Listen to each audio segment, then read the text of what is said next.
또 눈은 눈으로 이는 이로 갚으라 하였다는 것을 너희가 들었으나 나는 너희에게 이르노니 악한 자를 대적하지 말라.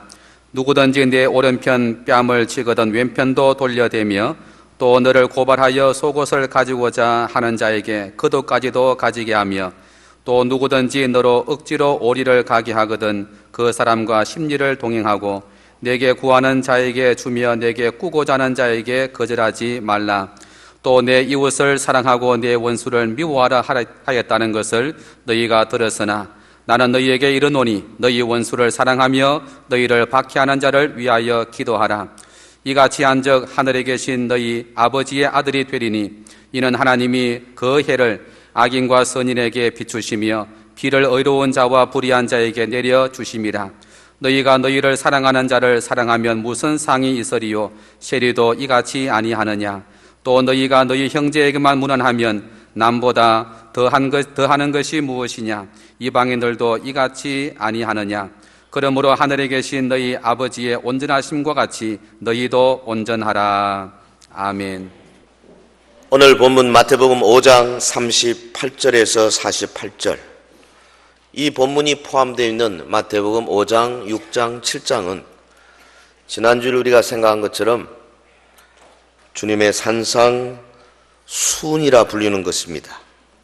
그리스도의 초림과 재림 사이에 살아가는 기독교인에 대한 윤리 헌장이다, 그렇게 말합니다. 산상수훈은 새 언약의 중보자로 오신 예수께서 신약 시대의 성도들을 위하여서 새 시대의 새 기준으로 직접 입법하신 새 법입니다. 예수님은 산상수훈의 핵심인 팔복을 먼저 말씀을 하시고 이어서 이웃과 세상에 대한 성도의 근본 역할을 가르쳐 주셨습니다. 그것이 소금, 빛, 비유지요. 성경은 순서는 소금이 먼저고 빛인데 이상하게 한국교회는 항상 빛과 소금 그렇게 말하는 것 같아요. 이 순서가 사실은 잘못되었습니다. 소금이 먼저 와야 합니다. 그 다음에 빛이 될 수 있는 거죠. 그리고 천국 시민에게 요구되는 의의 수준을 주님이 제시하신 다음에 21절 이하에서 이 율법의 그 모든 조항들을 준수하는 기준, 이 기준이 외면적인 데 있는 것이 아니고 사실은 내면적인 자세까지 가야 한다, 이런 취지로 주님이 말씀하셨습니다. 네 가지, 거기 보면 살인의 세 기준이 있고, 간음과 이혼에 대한 세 기준이 있고, 맹세의 세 기준이 있고, 복수에 대한 세 기준이 있고, 이웃사랑에 대한 새로운 기준을 주셨어요. 그 예수님의 이런 교훈은 당대 유대 사회의 통념으로 볼 때 가히 혁명적인 가르침이었고 듣는 사람들에게 충격적인 그런 내용이 아닐 수가 없었습니다. 왜냐하면 예수님이 오신 유대 나라는 당시 더 이상 하나님의 선민 백성의 나라가 아니었습니다. 그 나라 인본주의 풍조가 만연한 세상이었습니다. 여러분, 서로 미워하고 비판하는 사회였습니다. 심지어 거기 이혼이 성행하던 타락한 세상의 풍조가 지배적이었습니다. 또 사기꾼 같은 종교 지도자들이 하나님의 거룩한 이름으로 불의를 행하는 그런 세상이었습니다. 그래서 예수님은 아주 엄중하고 단호하게 새로운 법을 선포하셨어요.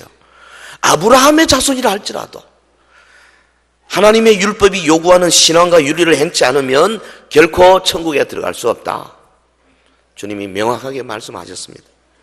오늘 말씀은 그 중에서 이웃 사랑의 새로운 기준을 주신 말씀이죠. 원수를 사랑하라.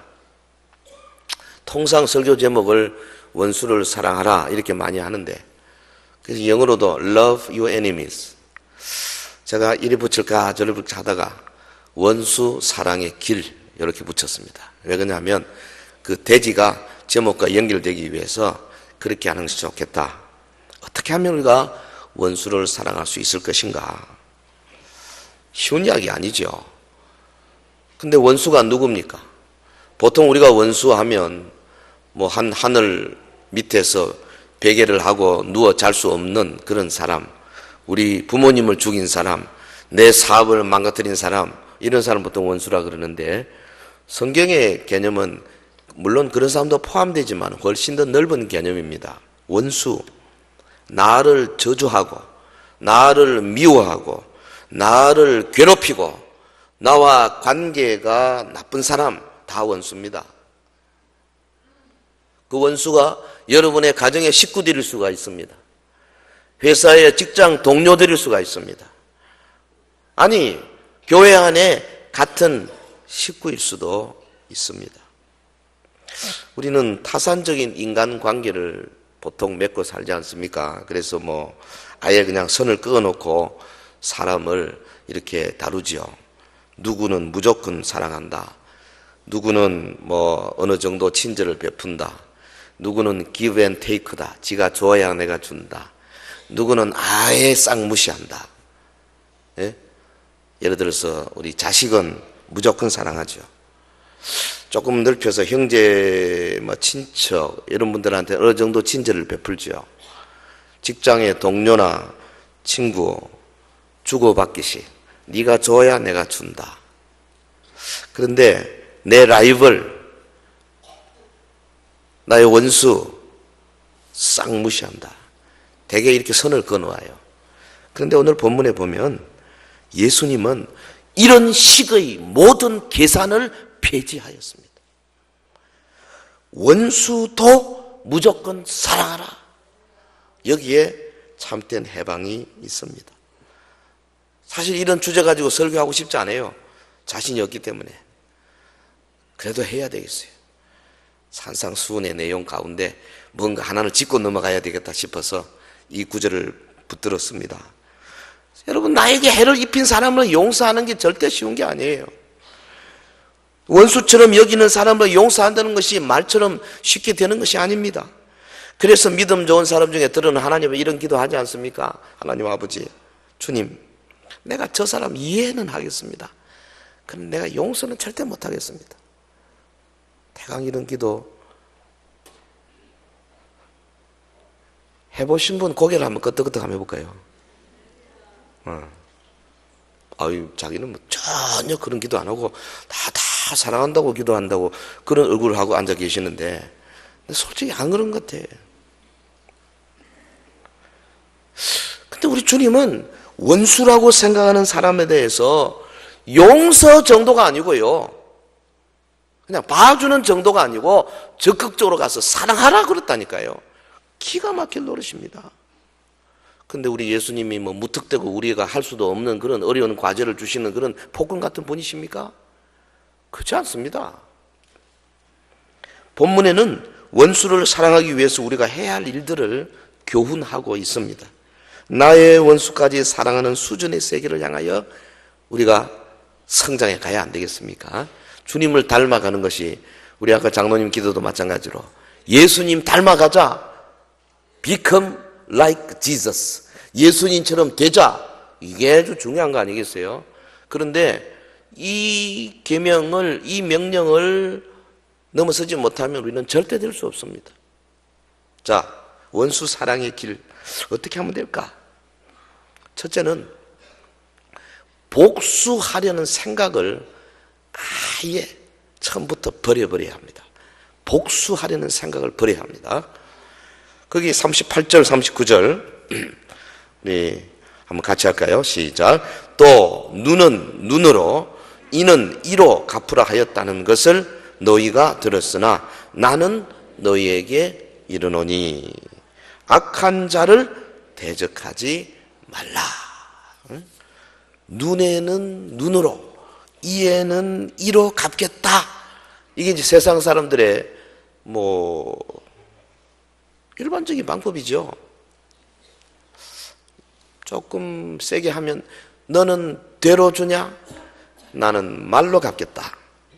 이게 이제 좀 나쁜 사람이고, 정상적인 사람은 눈에는 눈으로, 이에는 이로, 되는 되로, 이 정도는 보통인 것 같아요.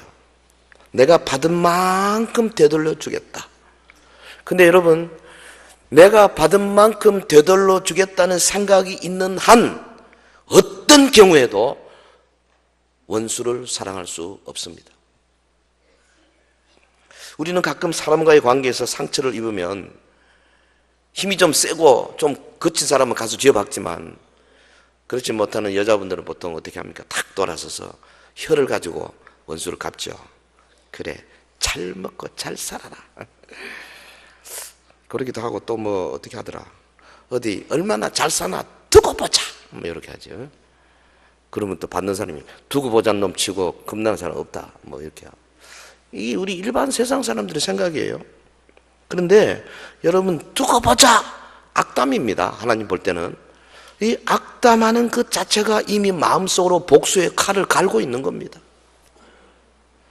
예수님 원수 사랑하라 하실 때 그 앞에 38절부터 뭘 주시느냐, 복수하려고 하는 생각을 똘똘 싸가지고 내 번지라, 쓰레기통에 집어 던지라 이거예요. 눈은 눈으로 이는 이로 갚으라 하는 말을 너희가 들었으나, 여러분요, 이 눈은 눈으로 이는 이로 갚으라 아주 간결한 본문 아닙니까? 이게 구약 형법 규정에 나옵니다. 출애굽기 21장, 신명기 19장, 레위기 24장 이런 데 나와요. 그리고 당시 그 고대 형법의 근간을 이루었던 동해보복법, 같은 네가 나한테 끼친 해만큼 나도 보복한다. 동해보복법, 렉스 텔리오니스. 이 내용이 여기 함축되어 있는 거예요. 뭐냐면 가해자가 더 이상 나쁜 일 못하도록 억지시키고 피해자가 되돌려 주려고 보복하는 것을 못하도록 이렇게 어떻게 하느냐. 이 법의 해석의 핵심은 재판장의 판결에 있습니다. 개인이 할 수 없어요. 눈에는 눈으로 이는 이로 개인이 못합니다. 그것을 재판장이 이런 기준을 가지고 형량을 정한다 그 말이에요. 그러니까 이 보응법은 가해자나 피해자나 공이 하나님의 정의가 재판을 통해 시행하려는 거예요. 그런데 지금 예수님은 이 법에 대해서, 동해보복법에 대해서 새로운 기준을 주시는 거예요. 예수님 당시 서기관과 바리새인들은 이 정당한 보응의 그 원리를 어떻게 했습니까? 법정에서 해야 될 것을 개인의 차원으로 가져왔어요. 그래서 개인적인 복수를 정당화하는 데 이걸 많이 사용했어요. 왜? 자기들은 권세가 있으니까요. 근데 예수님은 네 가지 예를 들어가지고 이 동해보복법의 정신을 설명하고 계시는 겁니다. 그 다음 구절 39절이 뭡니까? 누구든지 내 오른뺨을 치거든 왼편도 돌려대며, 이게 첫 번째입니다. 오른편 뺨을 치거든 왼편도 돌려대며. 존엄권의 문제죠. 디그니티 문제입니다. 사람은 대개 오른손 가지고 때리지 않습니까? 내가 오른손으로 때리는데 상대방이 대개 왼뺨을 때리게 돼 있어요. 근데 여기 본문에 보면 누구든지 내 오른편 뺨을 치거든, 그 말은 상대방이 손등을 가지고 오른편 뺨을 치는 걸 의미한 겁니다. 당시 유대 사회에서 손등으로 치는 것은 매우 인격 모독입니다. 보통 형량이 어떻게 나오냐면 1년치 급료에 해당되는 돈을 벌금으로 물리도록 돼 있었어요. 인격 모독이죠. 그러니까 인격 모독을 받았을 때 예수님이 가르침이 뭡니까? 말과 표정과 행동으로 복수하지 말라. 이게 새로운 기준입니다. 쉽게 말하면 네 자존심에 대해서 죽어라. 온유하고 겸손해라. 누구든지 내 오른편 뺨을 치거든 왼편도 돌려대라. 누가 뺨 때린다고 실제로 돌려대고, 물론 뭐 그렇게 할 수도 있지만 그런 유치원적인 차원이 아니고, 이 안에 보면 인격 모독에 대해서 자존심을 버려라. 두 번째는 40절, 또 너를 고발하여 속옷을 가지고자 하는 자에게 겉옷까지도 가지게 하며. 이것은 안락권의 문제입니다. 당시 이 겉옷은 매우 중요한 거예요. 돈 없는 사람들, 가난한 사람들은 겉옷 가지고 낮에는 입고 저녁에는 잘 때는 담요, 이불로 사용하고 그랬어요. 그래서 우리 예수님의 하나님의 그 율법에도 보면 겉옷 저당 잡히거나 혹은 빌렸을 때 반드시 해지기 전에 갖다 줘라. 왜? 그날 밤에 그 사람이 곤란하다. 그 정도로 하나님께서 귀하게 여기는 겉옷인데 누가 속옷을 달라거든 겉옷까지 주라. 무슨 말입니까? 발가벗고 살라는 말씀이 아닙니다. 예수님은 가난한 사람들이 필요로 하는 것이 있으면 자신의 최소한의 안락권까지도 포기하고 가난한 사람에게 주라. 그렇게 말씀하는 거예요. 여러분, 예수님의 이 수준을 우리가 하나하나 좀 생각해 보면 원수 사랑의 길이 열리기 시작합니다. 또 세 번째는 41절에 또 누구든지 너로 억지로 오리를 가게 하거든 그 사람과 심리를 동행하고. 이건 자유권의 문제죠.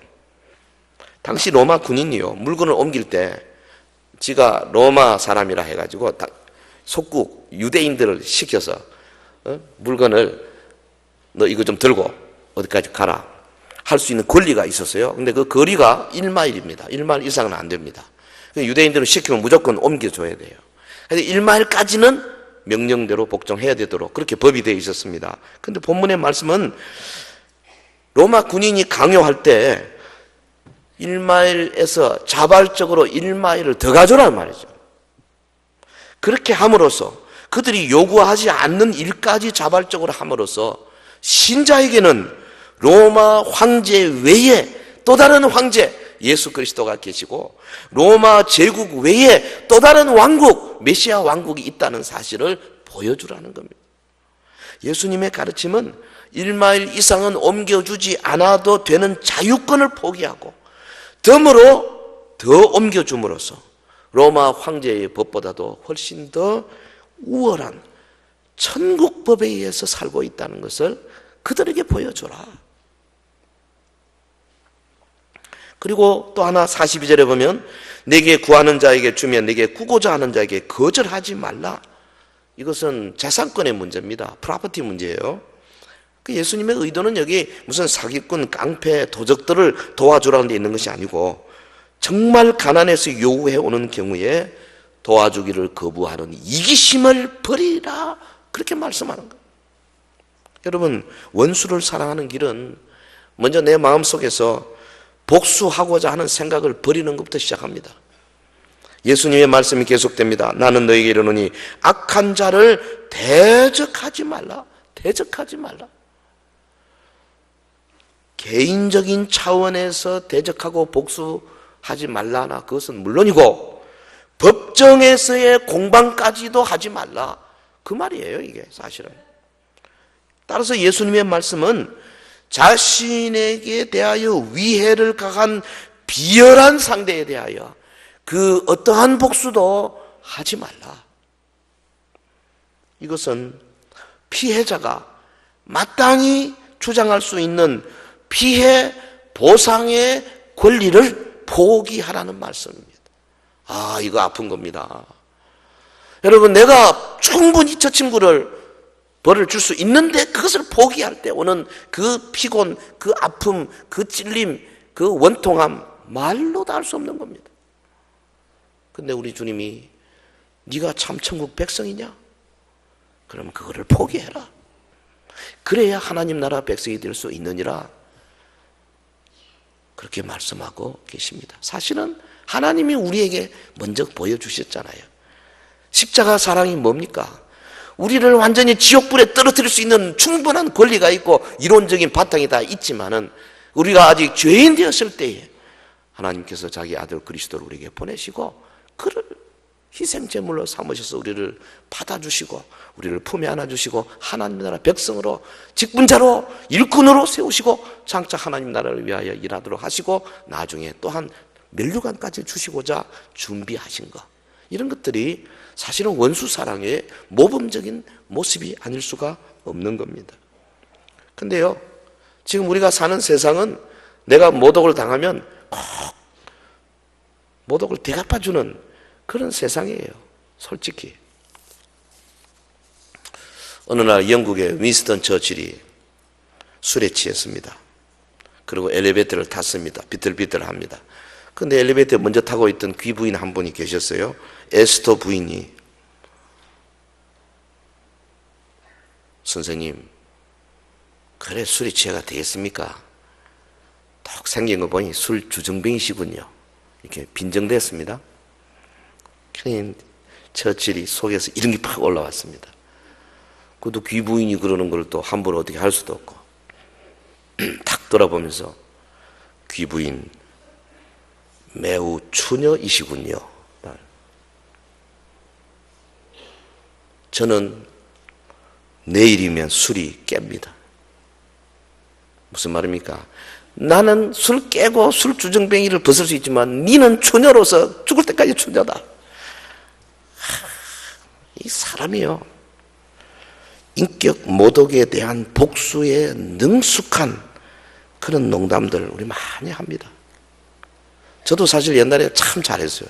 성격이 못돼가지고 누가 한마디 탁 싸면 기분이 좀 나쁘면 이걸 어떻게 대받을까 생각하다가 잘 못 알아듣는 방법으로 이렇게 싹 꽈가지고 툭 던지고, 그러고는 쾌감을 가지고. 근데 이런 게 사실 복수예요. 주님은 그거 하지 말라 그러시는 거예요. 이런 세상에서요, 앙심을 품거나 복수하지 말라는 거 사실 쉬운 거 아닙니다. 탈무드에 이런 이야기 있어요. 어떤 아버지가 아들에게, 야, 너 이웃집에 가서 낫 좀 빌려와라. 그 아들이 가서 낫을 좀 빌려왔는데 그 집 주인이 안 주는 거예요. 돌아와서, 아유, 그 아저씨가 안 주네요. 그런데 그 다음날 그 집에서 또 낫을 빌리러 왔습니다. 아버지가 빌려드리라. 아들이 거칠게 항의합니다. 아니, 어제 안 주는데요. 왜 빌려줘요? 그랬더니 아들아 불러놓고 지혜를 가르칩니다. 너 저 집에서 빌려주지 않았기 때문에 우리도 빌려줄 수 없다? 이것은 복수다. 저 집에서 빌려주지 않았지만 그럼에도 불구하고 빌려준다라고 하면서 그런 마음으로 빌려주면 이건 증오다. 그런데 거절당했다는 것을 싹 잊어버리고 아무 상관없이 그저 저 집에서 낫이 필요해서 빌려달라고 하니까 빌려주는 것, 이것이 긍휼이다. 할렐루야. 그렇게 살아라는 거예요.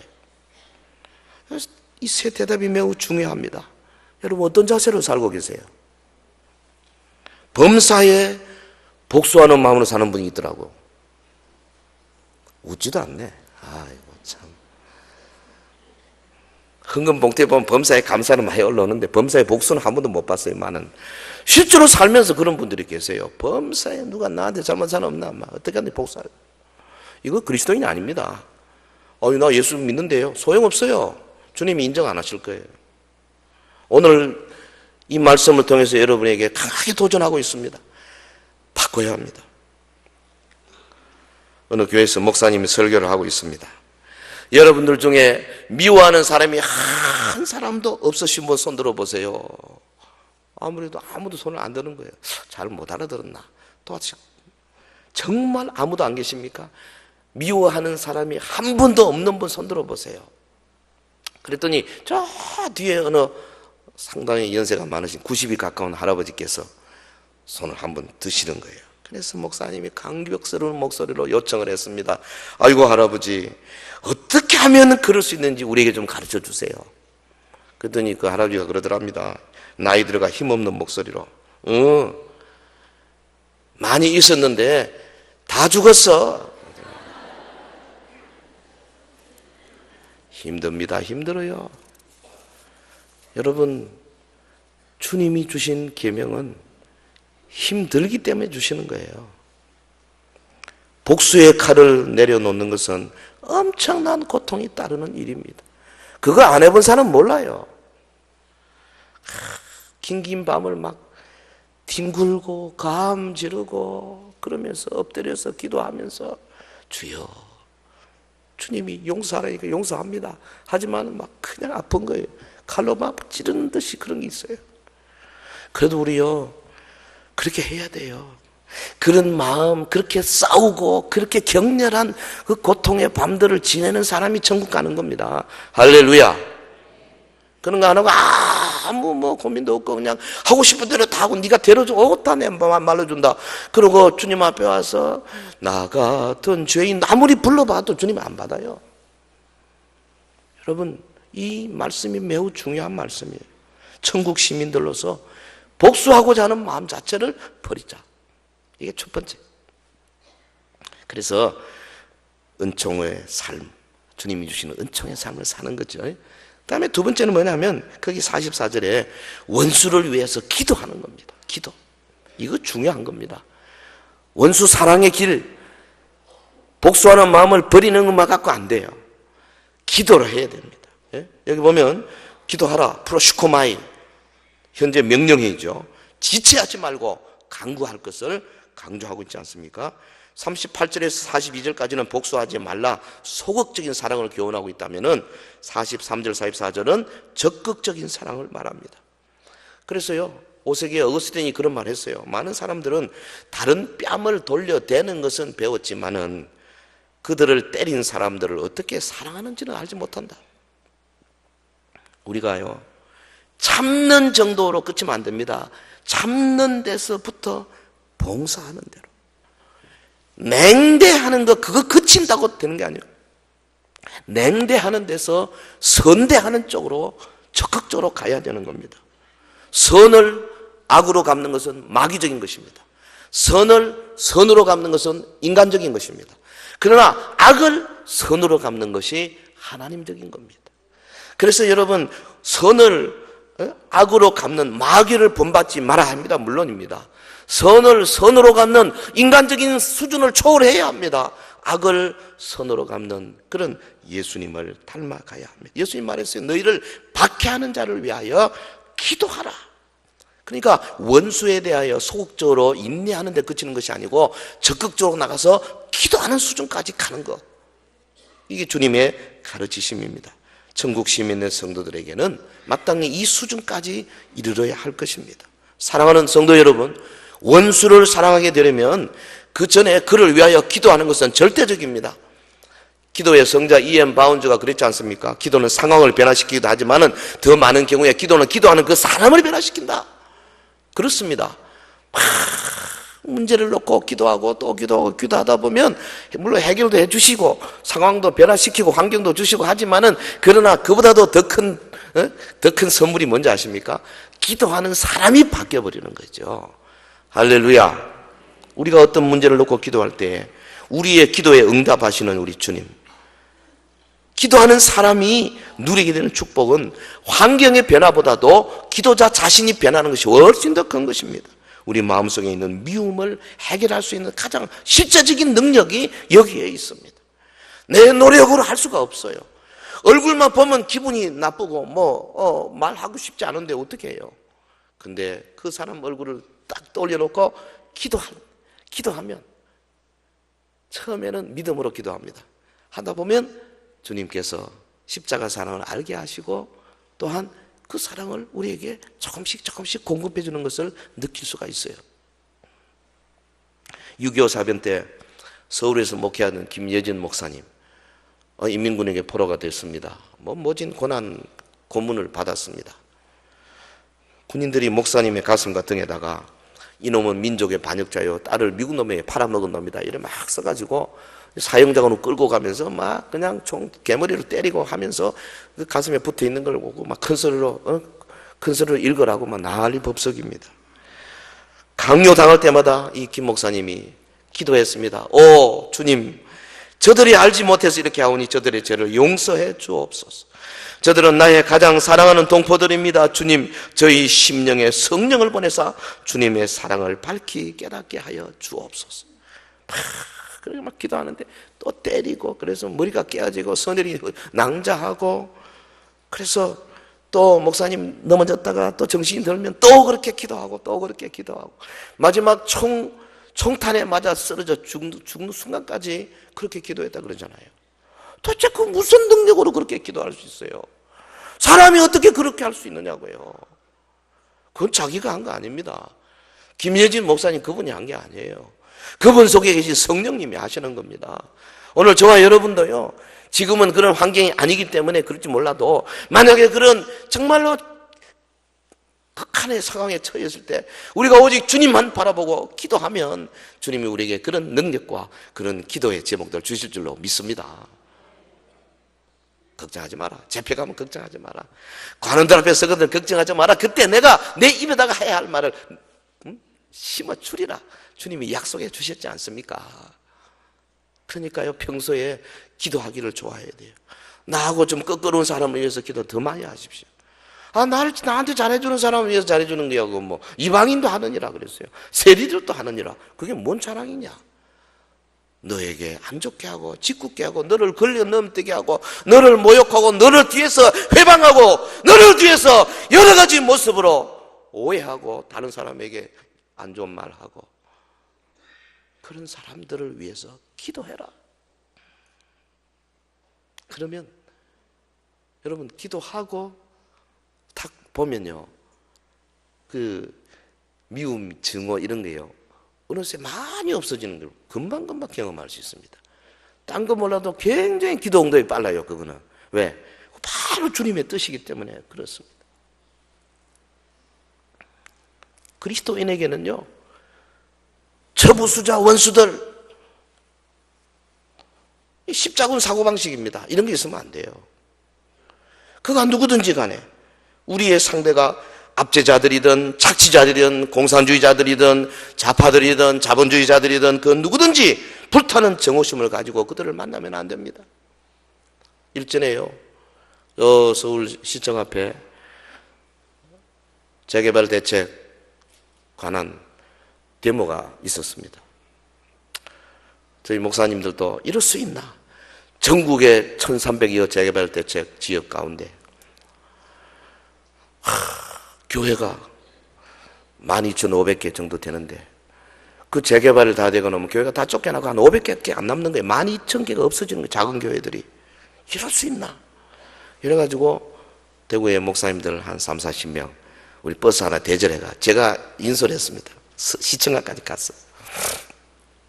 시청 앞에 가니까 그게 뭐 붉은 거 하고 뭐 영등포 뭐 어디 뭐 구로 어디서 뭐 많이 왔었어요.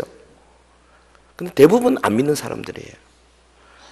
앞에서 마이크 잡는 사람들이 막 얼마나 거세게 이야기를 하는지요. 쌍시옷짜리 막 팍팍 쓰면서 뭐 그냥 아우 뒤에 앉아 있는데 제가 강단에 불려 올라가 뒤에 앉아서 제 차례 기다리고 있는데 도저히 못 견디겠더라고요. 그래서 내려왔어요. 그리고 우리 목사님도 저 뒤로 좀 가자고. 우리가 여기 있을 군번이 아니다 이거. 재개발 대책을 정부에다 항의하는 것은 좋지만은 그들 대부분의 증오, 미움, 핏발, 살기 이런 게 너무 많더라고. 이건 아니다. 여러분 데모하는 사람들이요 화염병 들고 던질 때 맞으면 죽어요. 그래도 던지는 거예요. 그것은 민주화가 아닙니다. 성경은 그런 것을 민주화라고 말하지 않습니다. 물론 전체적으로 우리가 보지만은 여러분 5.18 광주 사태 1980년도 있을 때 제가 거기 열흘간 잡혀 있었잖아요. 광주에. 제가 눈으로 직접 봤는데요. 지금은 민주화로 성화되어 있지만 사실 그 안에 보면 그렇지 못한 영역도 많이 있었어요. 그냥 뭐 총 아무데나 팍팍 쏘고요. 개물판 지나가다가 담배집 있으면 가서 탁 쳐가지고 담배 막 팍 가져가고 이거는 막 무법천지였어요. 막 그런 건 다 묻히고 그냥 좋은 뜻만 해서 지금은 이렇게 되어 있는 건 좋은 일입니다만은 그러나 사실 우리 그리스도인들이 원수를 사랑하는 마음으로 그런 일을 해야 되지. 자기의 유익과 자기의 집단의 어떤 이기적인 것들을 위해서 하는 것은 그건 하나님의 뜻이 아닌 거죠.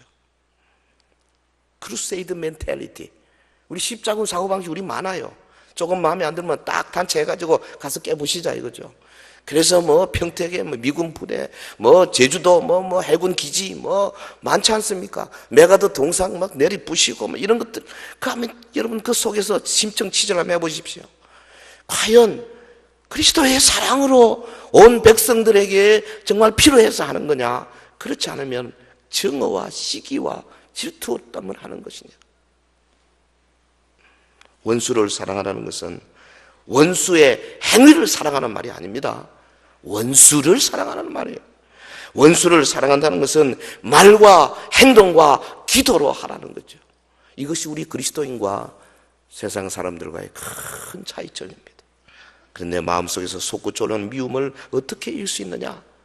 원수같이 생각되는 사람을 내가 어떻게 사랑할 수 있겠는가? 다른 길이 없는 것더라고. 기도입니다. 그를 위해서 기도하고 그를 불쌍히 여기는 마음이 있어야 합니다. 여러분의 상처를 입힌 분들이 안 계십니까? 얼굴만 떠올리면 미운 생각이 드는 사람은 없습니까? 그런 사람을 대하는 가장 중요한 방법은 기도하는 것입니다.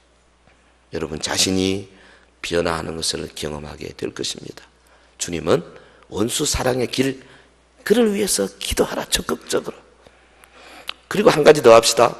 원수 사랑의 길은 세 번째로 하나님의 사랑을 깊이 생각하는 데 있습니다. 하나님이 어떤 분입니까? 본문 45절에 이같이 한즉 하늘에 계신 너희 아버지의 아들이 되리니 이는 하나님이 그 해를 악인과 선인에게 비추시며 피를 의로운 자와 불의한 자에게 내려주심이라 그랬어요.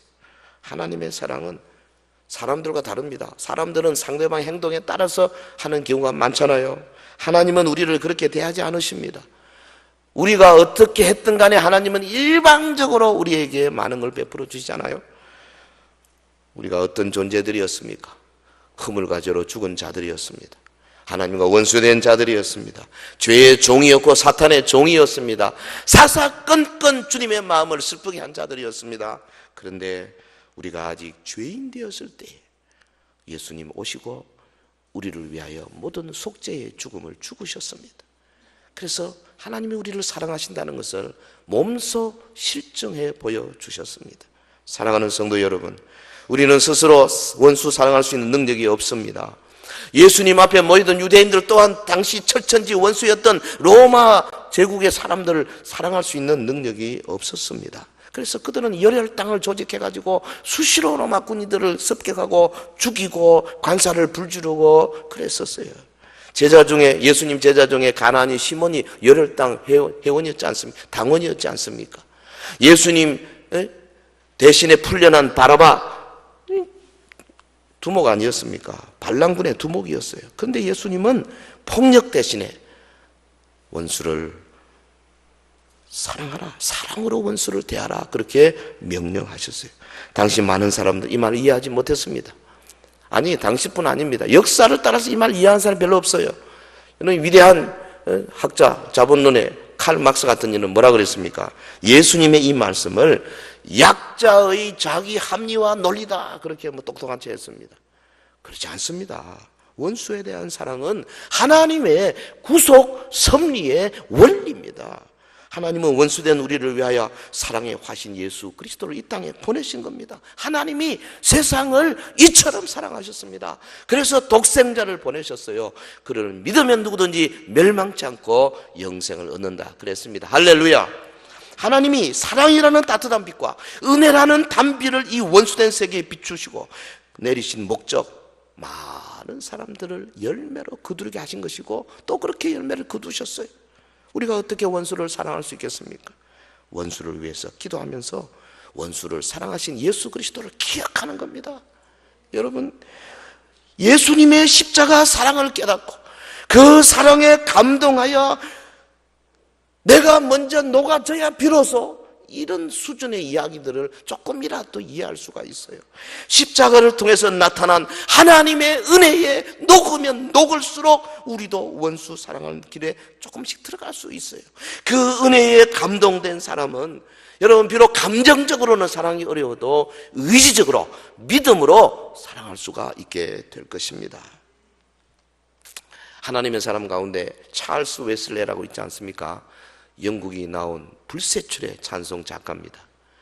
우리 찬송가에도 요번 개혁 개정판도 제가 지난번 세워보니까 한 13개, 4개 정도 찰스 웨슬리 께 있어요. 만입이 내게 있어도 그 입 다 가지고, 이거 찰스 웨슬리 겁니다. 천부의 의지 없어서 손들고 옵니다. 찰스 웨슬리 겁니다. 이 요한 웨슬리의 동생이죠. 그런데 그가 지은 찬송 가운데 놀라운 사랑이라는 게 있어요. 찬송시가 이렇게 되어 있습니다. 하나님, 당신이 나를 위해 죽으셨다는 말입니까? 어떻게 그런 일이 가능합니까? 하나님, 벌레 같은 나를 위해 죽으셨다는 말입니까? 어떻게 그런 일이 가능합니까? 웨슬레가요, 이 찬송을 부를 때마다 막 벅찬 감격으로 가득 차서 찬송을 불렀다 그래요. 그가 마음이 뜨거웠기 때문에 찬송을 불렀다기보다는 하나님께서 실제로 그와 같이 사랑해 주셨다는 것을 알았기 때문에 그 하나님의 사랑에 감동되어서 이 뜨거운 찬송을 부를 수가 있었어요.